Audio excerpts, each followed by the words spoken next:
நிஃப்டியோட weekly chart. So last வீக்கு நம்ம எக்ஸ்பெக்ட் பண்ணது அக்யூரேட்டாக நடந்திருக்கு நிஃப்டியில். ஸோ ஃபஸ்ட்டு என்ன சொல்லியிருந்தோம் அப்படின்னா, இந்த மாதிரி ஒரு டவுன் ட்ரெண்ட் போகின்றது ஜனவரி மாதம் ஃபுல்லாக. ஸோ பிப்ரவரியில் வந்து பிரேக் அவுட் ஆகிருக்குது. ஸோ நெக்ஸ்ட் வீக் வந்து ஒரு புல் கேண்டில் வரலாம் அப்படின்னு தான் சொல்லியிருந்தோம். ஸோ அது மாதிரியே கரெக்டாக ஒரு நல்ல ஒரு புல் கேண்டில் வந்து விழுந்துருக்குது. பட் ஆனால் அந்த ப்ரீவியஸ் ரெசிஸ்டன்ஸை வந்து தாண்டல. அதாவது 22 125 அப்படின்றது வந்து ஒரு ஸ்ட்ராங் ரெசிஸ்டன்ஸு, 125 to 130. ஸோ அதை வந்து இன்னும் ஸ்ட்ராங்காக வந்து பிரேக் அவுட் பண்ணலை. பட் ஆனால் ஒரு நல்ல ரெக்கவரி கொடுத்துருக்குது. ஓகேங்களா, நம்ம சொன்ன சப்போர்ட் லெவல் தான். நம்ம வந்து 21 480 வரைக்கும் வந்தால் கூட சப்போர்ட்டில் தான் இருக்கும் அப்படின்னு சொல்லியிருந்தோம். ஸோ இந்த டவுன் ட்ரெண்டை கரெக்டாக வந்து ஒரு சப்போர்ட் எடுத்து அங்கேருந்து ஒரு நல்ல புல் கேண்டில் வந்து ஃபார்ம் ஆகிருக்குது.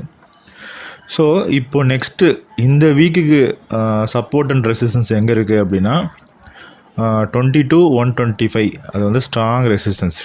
ஸோ சப்போஸ் ஒரு மண்டே வந்து 22 125 தாண்டி ட்ரேட் ஆனால் கூட 22 125க்கு மேலே க்ளோசிங் வரணும். டே க்ளோசிங் தான் ரொம்ப முக்கியம். எப்போயுமே டே க்ளோசிங் வீக்லி க்ளோசிங் ரெண்டுமே வந்து இம்பார்ட்டன்ட். ஸோ ஒரு ப்ரீவியஸ் வீக்கை வச்சு நம்ம நெக்ஸ்ட் வீக் என்ன மாதிரி ட்ரேட் ஆகலாம் அப்படின்னு சொல்லி பார்க்குறோம். சப்போஸ் டே க்ளோசிங் வந்து 22 125க்கு மேலே பிரேக் அவுட் ஆகணும். அதுக்கப்புறமா ஒரு கேண்டில் வந்து ஓப்பன் க்ளோஸ் வரணும். அப்படி வந்தால் தான் அது வந்து கரெக்டான பிரேக் அவுட். ஓகேங்களா.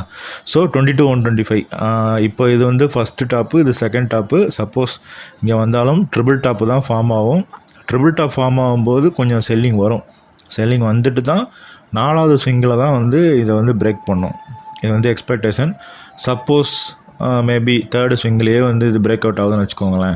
ஸோ நெக்ஸ்ட்டு டார்கெட்டாக நமக்கு 22 300 22 400 வந்து இமிடியட் டார்கெட்டாக இருக்கும். ஸோ அதுக்கப்புறமா நம்ம 22 750 வரைக்கும் மேக்ஸிமம் எதிர்பார்க்கலாம். பட் ஆனால் இது தாண்டினா ஒரு பெரிய மூவ் வந்து லாஸ்ட்டு நவம்பர் டிசம்பரில் கொடுத்த மாதிரி ஒரு 2000 பாயிண்ட் 3000 பாயிண்ட் ரேலிலாம் நம்ம எக்ஸ்பெக்ட் பண்ண முடியாது. ஸோ ஒரு ஸ்விங்கு வரும். அந்த 850லேருந்து 750 ஒரு 900 பாயிண்ட்ஸ் நம்ம வந்து அப்சைட் எதிர்பார்க்குறோம். டவுன் சைடில் நமக்கு இந்த 21 800 அப்படின்றது வந்து ஒரு ஸ்ட்ராங் சப்போர்ட்டாக இருக்கும். 21 800க்கு கீழே ஒரு டே க்ளோஸ் ஆச்சு அப்படின்னா நெக்ஸ்ட்டு சப்போர்ட் வந்து அகெயின் இந்த ப்ரீவியஸ் வீக்கு சப்போர்ட் எடுத்துச்சுல 21 530 அதுக்கும் கீழே போச்சுன்னா தான் 21 400 அப்படின்றது வந்து சப்போர்ட்டு. ஓகேங்களா. ஸோ 21 850 21 500 அதுக்கப்புறம் தான் 21 400. இந்த ரேஞ்செலாம் நம்ம ஆல்ரெடி பார்த்தது தான், இந்த ஸ்ட்ராங் சப்போர்ட் லெவல் தான். ஸோ நெக்ஸ்ட்டு பேங்க் நிஃப்டிலையும் நம்ம எதிர்பார்த்த பிரேக் அவுட் வந்து நடந்திருக்குது. ஸோ இதே வியூ தான் நம்ம பேங்க் நிஃப்டிலையும் பார்த்துருந்தோம். அந்த மாதிரி ஒரு டவுன் ட்ரெண்ட் இருக்குது. ஸோ மண்டே வந்து கேப் அப் ஆகும்னு எதிர்பார்த்தோம், கேப் அப் ஆச்சு. ஸோ ஆனால் மண்டே டியூஸ்டே 2 நாள் கொஞ்சம் செல்லிங் ஆகிட்டு திரும்ப லாஸ்ட்டாக வீக்லி க்ளோசிங்காக பார்க்கும்போது நமக்கு ஒரு பிரேக் அவுட் ஆகிருக்குது. ஓகேங்களா. ஸோ இதுதான் சக்ஸஸ்ஃபுல் பிரேக் அவுட். அதாவது ஒரு வீக்லி கேண்டில் வந்து அந்த ட்ரெண்டுக்கு மேலே ஓப்பன் அண்டு க்ளோஸ் ஆகிருக்குது. ஈவன் தோ அந்த செல்லிங் ஆனாலும் க்ளோசிங் வந்து நமக்கு இந்த ட்ரெண்டை விட்டு வெளியில் வந்திருக்குது. ஓகேங்களா. ஸோ இப்போது பேங்க் நிஃப்டியோட ரெசிஸ்டன்ஸ் லெவல் பார்த்திங்க அப்படின்னா நமக்கு இந்த 46 350 அப்படின்றது வந்து ஒரு ரெசிஸ்டன்ஸு. ஆனால் அதை தாண்டி தான் வந்து க்ளோஸ் ஆகிருக்குது. ஸோ இது இன்னொரு பாசிட்டிவாக நம்ம பேங்க் நிஃப்டிக்கு பார்க்கலாம்.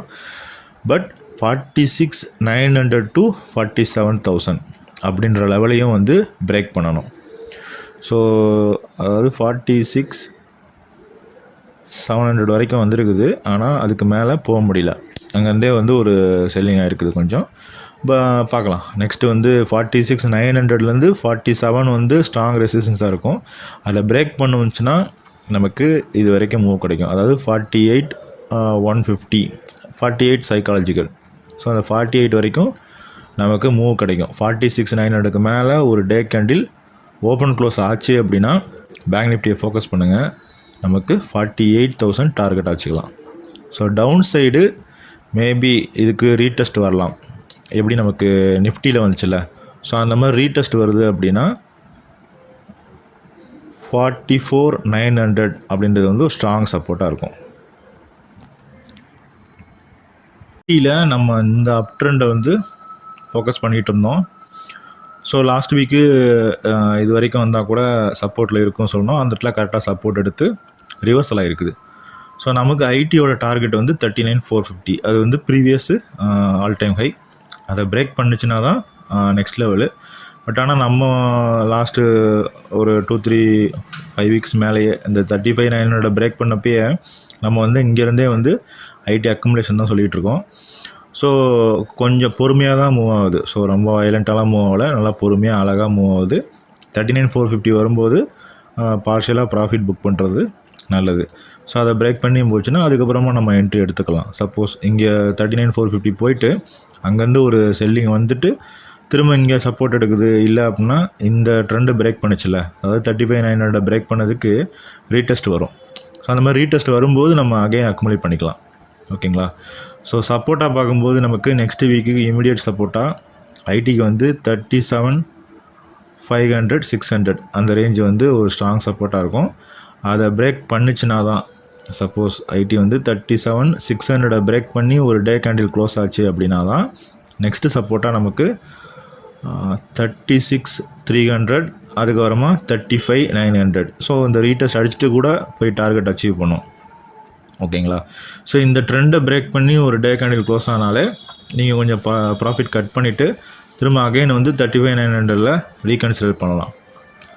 ஸோ மேலே இங்கே ஒரு ஷார்ட் டேர்ம் ரெசிஸ்டன்ஸ் இருக்குது, அதாவது 38,600 அப்படின்ற லெவலில் வந்து ஒரு ரெசிஸ்டன்ஸ் இருக்குது. அதை பாஸ் பண்ணிச்சு அப்படின்னா டைரெக்டாக 39,450 தான் டச் பண்ணோம். மீடியா நம்ம லாஸ்ட் வீக்கே ஸ்கிப் பண்ணிட்டோம். ஏன்னா அது வந்து இன்னுமே ஒரு ஸ்ட்ராங்காக மூமெண்ட் கொடுக்கல. ஏன் அப்படின்னா மீடியாவில் வந்து இந்த மாதிரி ஒரு ஹெட் அண்ட் ஷோல்டர் பேட்டர்ன் வந்து ஃபார்ம் ஆகிட்டு இருக்குது. ஓகேங்களா? ஸோ இந்த இடத்துல இது லெஃப்ட் ஷோல்டரு, இது ஹெட்டு. இப்போ வந்து நெக்லைனில் சப்போர்ட் எடுத்து இங்கே வந்து ரைட் ஷோல்டருக்கு தான் ட்ரை பண்ணிகிட்டு இருக்குது. ஸோ அதனால் நம்ம வீடியோ வந்து ஃபோக்கஸ் பண்ணலை. நெக்ஸ்ட்டு மெட்டல் வந்து நம்ம இந்த இடத்துல ஒரு ஃபால்ஸ் பிரேக் அவுட்னு பார்த்துருந்தோம் லாஸ்ட் வீக்கு. பட் ஆனால் இந்த அளவுக்கு செல்லிங் வரணுங்கிறது நம்ம பார்த்தது தான். ஓகேங்களா? நம்ம சொன்னது வந்து 7500 அப்படின்றது வந்து ஒரு ஸ்ட்ராங் சப்போர்ட்டாக இருக்கும் சொல்லியிருந்தோம், இந்த ரேஞ்சை வச்சு, இந்த க்ரீன் லைன் இருக்குல்ல. ஸோ இதை வச்சு 7500 வந்து ஒரு ஸ்ட்ராங் சப்போர்ட்டாக இருக்கும் சொல்லியிருந்தோம். அங்கேருந்து தான் ரிவர்சல் ஆகிருக்குது. ஸோ மேஜராக மெட்டலில் பார்த்தீங்கன்னா அந்த ஹிண்டால்கோவில் ஒரு ஸ்ட்ராங் செல்லிங் வந்துச்சு. ஸோ அதனால் வேகமாக இறங்கினது தான் இது. மற்றபடி இந்த டாடா ஸ்டீலு அதிலலாம் வந்து அந்தளவுக்கு பயப்படுற அளவுக்கு செல்லிங் வரலை. பட் ஆனால் இன்னமும் இந்த ட்ரெண்டை வந்து பிரேக் பண்ண முடியல. ஸோ நல்ல மூவ் கிடைக்கணும் அப்படின்னா இந்த ட்ரெண்டை வந்து பிரேக் பண்ணணும். ஸோ நெக்ஸ்ட் வீக்குக்கு நமக்கு 8200 அஸ் யூஸ்வல் நம்ம லாஸ்ட் வீக் சொன்ன லெவல் தான். 8200க்கு மேலே ஒரு டே க்ளோசிங் வந்துச்சுன்னா ஃபோக்கஸ் பண்ணுங்கள். அகைன் இந்த மாதிரி ஃபால்ஸ் பிரேக் அவுட் வர்றதுக்கும் வாய்ப்பு இருக்குது. ஸோ அதனால் டே க்ளோசிங் வந்தால் ஒரு ஸ்விங் ட்ரேடராக என்ட்ரி எடுக்கிறீங்க அப்படின்னா அகெயின் வந்து இந்த ட்ரெண்டுக்கு கீழே டே க்ளோசிங் வந்துச்சு அப்படின்னா நீங்கள் கட் பண்ணி தான் ஆகணும். ஓகேங்களா? ஸோ மோஸ்ட்லி ஒரு டே கேண்டில் ஓப்பன் க்ளோஸ் ஆச்சுன்னா ஃபோக்கஸ் பண்ணுங்கள். திரும்ப அகைன் இந்த ட்ரெண்டுக்குள்ளே வந்துச்சுன்னா கட் பண்ணி தான் ஆகணும், வேறு வழி கிடையாது. ஸோ நெக்ஸ்ட்டு இது என்ன மாதிரி மூவ் கிடைக்கும் அப்படின்னா, இந்த பிரேக் அவுட்டுக்கு ரீடெஸ்ட் வரணும். இன்னும் வந்து ஒரு ப்ராப்பரான ரீடெஸ்ட் வரல, தெரியுங்களா? இந்த இடம் அதாவது 6850 அப்படின்ற லெவலில் டச் பண்ணிட்டு போச்சு அப்படின்னா மெட்டலில் வந்து ஒரு நல்ல மூவ்மெண்ட் கிடைக்கும். ஓகேங்களா? அப்படி இல்லைன்னா அப்சைடில் இந்த ட்ரெண்டை வந்து கிளியராக பிரேக் பண்ணணும். ஸோ ரெண்டும் இல்லாமல் இந்த மாதிரி இருந்துச்சுன்னா சைட்வேஸ் தான் ஃபார்ம் ஆகும். அதனால் மெட்டல் செக்டாரில் கொஞ்சம் கேர்ஃபுல்லாக தான் இருக்கணும். ஆட்டோ செக்டார் வந்து ஒரு நல்ல ரேலி கொடுத்துருக்குது. ஸோ நம்ம 19,600 லெவல்லே வந்து ஆட்டோ செக்டார்லேருந்து வெளியே வந்துட்டோம். ஸோ அதை தாண்டி மேலே போய்கிட்டு இருக்குது. ஸோ ஒரு புது நியூ ஹையை நோக்கி போகும்போது நம்ம கொஞ்சம் கேர்ஃபுல்லாக தான் இருக்கணும். ஏன்னா எனி டைம் வந்து ரிவர்சல் ஆகும். ஸோ அதனால் நான் வந்து ஆட்டோ செக்டாரை வந்து சஜஸ்ட் பண்ணலை. ஃபார்மாவில் நம்ம டார்கெட் இருக்குது. ஃபார்மாவில் இந்த இடத்துல பிரேக் அவுட் ஆச்சு, நமக்கு 20,200 அப்படின்றது வந்து டார்கெட்டாக வச்சுருக்கோம். ஸோ பிரேக் அவுட்டு ஒரு ஓப்பன் க்ளோஸ் ஆகிருக்குது. ஸோ அதனால் நெக்ஸ்ட்டு வந்து நம்ம 20,200 வரைக்கும் டார்கெட்டாக வச்சுக்கலாம் ஃபார்மாவில். டவுன் சைடில் நமக்கு இந்த 18,200 அப்படின்றது தான் ஸ்ட்ராங் சப்போர்ட். 18,200க்கு கீழே பிரேக் ஆச்சு, மேபி இந்த இடத்துல ஃபால்ஸ் பிரேக் அவுட்டும் ஆகலாம். சப்போஸ் 18,200 கீழே பிரேக் ஆகுது அப்படின்னாலே நமக்கு நெக்ஸ்ட்டு சப்போர்ட்டாக 16,500 16,600 அந்த ரேஞ்சு தான் நம்ம எதிர்பார்க்க முடியும். ஓகேங்களா? ஒரு நல்ல ரேலி கொடுக்கும்போது என்ன ஆகும்னா, ஒரு ரிவர்சல் ஆச்சுன்னா எல்லாருமே ஃபாஸ்ட்டாக ப்ராஃபிட் புக் பண்ண ஆரம்பிப்பாங்க. ஸோ அதனால் கொஞ்சம் கேர்ஃபுல்லாக தான் இருக்கணும். பிஎஸ்யூ பேங்க் வந்து லாஸ்ட் வீக் வந்து ஒரு செல்லிங் மாதிரி வந்துட்டு ப்ரீவியஸ் வீக்கோட லோ கூட பிரேக் பண்ணலை. ஸோ அங்கேருந்து ரிவர்சல் ஆகி ஒரு ஹையர் ஹையில் தான் முடிஞ்சிருக்குது. ஆல்மோஸ்ட் அடுத்த டார்கெட் வந்துருச்சு. ஓகேங்களா? நம்ம ஃபஸ்ட்டு டார்கெட்டாக வந்து 6900 அந்த ரேஞ்ச் வச்சுருந்தோம். இப்போது 7600 அந்த ரேஞ்சை வந்து நெக்ஸ்ட்டு டார்கெட்டாக வச்சுருக்கோம் பிஎஸ்சிக்கு. ஸோ இந்த இடம் வரும்போது கேர்ஃபுல்லாக இருங்க. ஃபோக்கஸ் பண்ணுறதாண்டா 7300 7300 ஃபோக்கஸ் பண்ணலாம். ஏன்னா ப்ரீவியஸ் வீக் ஹையை வந்து பிரேக் பண்ணணும். பிரேக் பண்ணும்போது ஃப்ரெஷ் என்ட்ரி எடுங்க. அங்கேருந்து ஒரு 300 பாயிண்ட் நமக்கு கிடைக்கும். 300 பாயிண்ட் கிடச்சதுன்னா 7600 அது டார்கெட்டாக வச்சுக்கோங்க. ஸோ அதை பிரேக் பண்ணால் நம்ம நெக்ஸ்ட் லெவலில் வந்து ஃபிபனாக்கில் அனலைசிஸ் பண்ணலாம். மோஸ்ட்லி இந்த 7600 ரிவர்சல் ஆகிறதுக்கு சான்சஸ் இருக்குது. இல்லைனா இங்கேயே கூட கொஞ்சம் ரிவர்சல் ஆகிட்டு செல்லிங் ஆகிட்டு மறுபடியும் மேலே போகிறதுக்கு சான்சஸ் இருக்குது. ஸோ அதனால் ஏற்கனவே வச்சுருக்கவங்க ஹோல்டு பண்ணலாம். பிஎஸ்யூ ஃப்ரெஷ் என்ட்ரியில் ஸ்விங்குக்கு ஒரு நாள் இல்லை ஒரு ஆஃப் டேயில் வந்து டார்கெட் அச்சீவ் ஆகிடும். ஸோ அந்த மாதிரி இருக்கும்போது வந்து ரொம்ப கேர்ஃபுல்லாக மானிட்டர் பண்ணுறவங்க மட்டும் என்ட்ரி எடுங்க. நெக்ஸ்ட்டு லாஸ்ட் வீக் வந்து நம்ம 2 ஸ்டாக் வந்து ரெக்கமெண்ட் பண்ணியிருந்தோம். ஓகேங்களா? இந்த இடத்துல கன்சிடர் பண்ணலாம் அப்படின்னு சொல்லியிருந்தோம். ஃபஸ்ட்டு ஸ்டாக் வந்து சுஸ்லானை வந்து நம்ம இந்த இடத்துல சப்போர்ட் இருக்குது அப்படின்னு சொல்லியிருந்தோம் 46.5ல். ஸோ நெக்ஸ்ட்டு என்னாச்சுன்னா அதுக்கு கீழே வரைக்கும் செல்லிங் ஆகிருக்கு. செல்லிங் ஆனாலும் எங்கே சப்போர்ட் எடுத்துருக்கு அப்படின்னா நமக்கு 42ல் சப்போர்ட் எடுத்துருக்குது. நம்ம அந்த வீடியோலேயே வந்து 43 ஒரு சப்போர்ட்டு, அதுக்கப்புறமா 41 சப்போர்ட்டு சொல்லியிருந்தோம். ஸோ இந்த ட்ரெண்டை ரெஸ்பெக்ட் பண்ணியிருக்கு. இந்த ட்ரெண்டை ரெஸ்பெக்ட் பண்ணிவிட்டு க்ளோசிங் பார்த்திங்க அப்படின்னா நமக்கு இந்த நம்ம சொன்ன அந்த 46.5க்கு மேலே க்ளோசிங் வந்துருக்குது. ஸோ இதை வந்து என்ன மாதிரி எடுத்துக்கலாம் அப்படின்னா, ஒரு பிரேக் அவுட் கொடுத்துட்டு ஒரு நல்ல சப்போர்ட் ஜோனில் ரிவர்சல் ஆகிருக்குது. ஸோ மோஸ்ட்லி வந்து நெக்ஸ்ட் வீக் வந்து கொஞ்சம் அப்சைட் நம்ம எதிர்பார்க்கலாம்.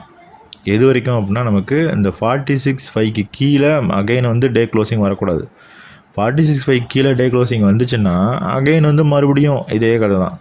எப்படி இந்த இடத்துல வந்து சப்போர்ட் எடுத்துகிட்டே இருந்துச்சுல்ல, அந்த மாதிரி வந்து மறுபடியும் இந்த ட்ரெண்ட் லைன் பார்த்திங்கன்னா நமக்கு இங்கேருந்து ஆக்ட் ஆகுது.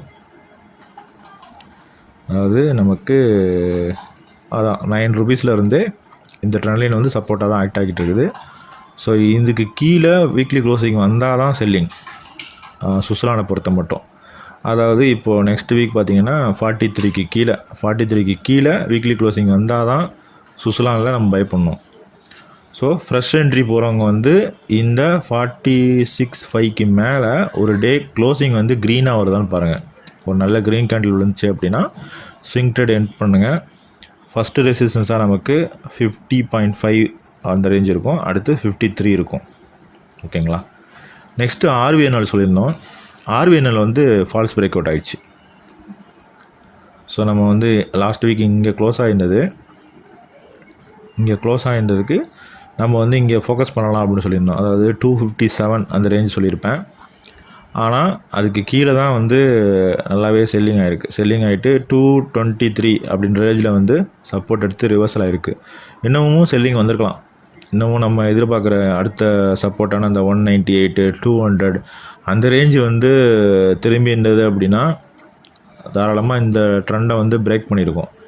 இப்போது அதுக்கு முன்னாடியே ரிவர்சல் ஆகிருக்கிறதுனால இதை வந்து நம்ம ஒரு நல்ல ரிவர்சலாக கன்சிடர் பண்ண முடியாது.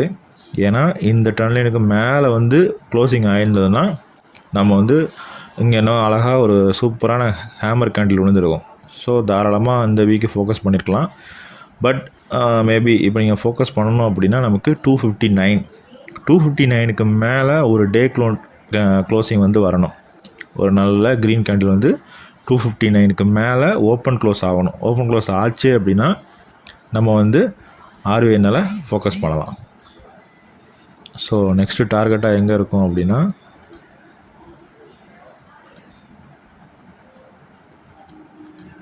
351 தான். ஓகேங்களா?